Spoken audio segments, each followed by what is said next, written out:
remember to click like, subscribe, the bell notification, and whatever else YouTube has you clicking on to support us.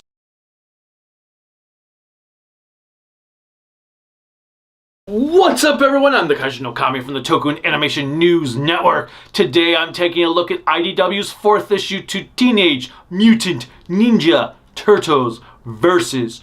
Godzilla.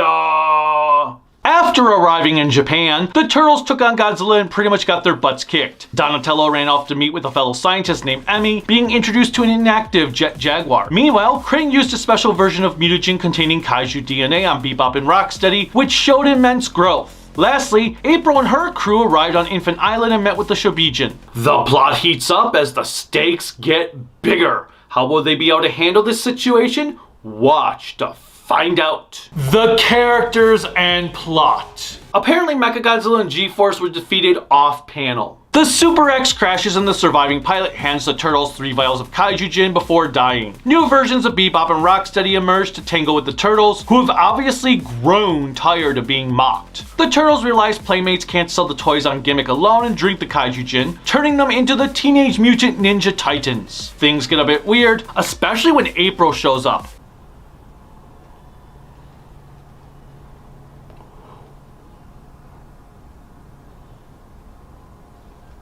A lot happened in this issue to the point where I felt like I was never given time to digest anything going on. The Kaiju-Jin thing was a neat idea but ultimately pointless and clearly made just to sell toys, which has soured my overall enjoyment of this one. There also seems to be a lot of plot happening off the pages, which is quite frustrating as there seems to be a really solid story tossed to the wayside for stupid gimmicks. Krang also makes a mention about being an Utrom, which solidifies that is exactly what he is, as there have been debates about it in the past. The monsters. We've got a whole crap of toys. I mean, kaiju. To talk about. Well, outside of Godzilla, they're really just kaiju versions of the Ninja Turtles characters. There's Gigbop and Rockstroya. Leo, Mikey, and Raph take on the appearance of Godzilla, Ghidorah, and Rodan. I love Mikey's enthusiasm for being a space dragon, as he put it.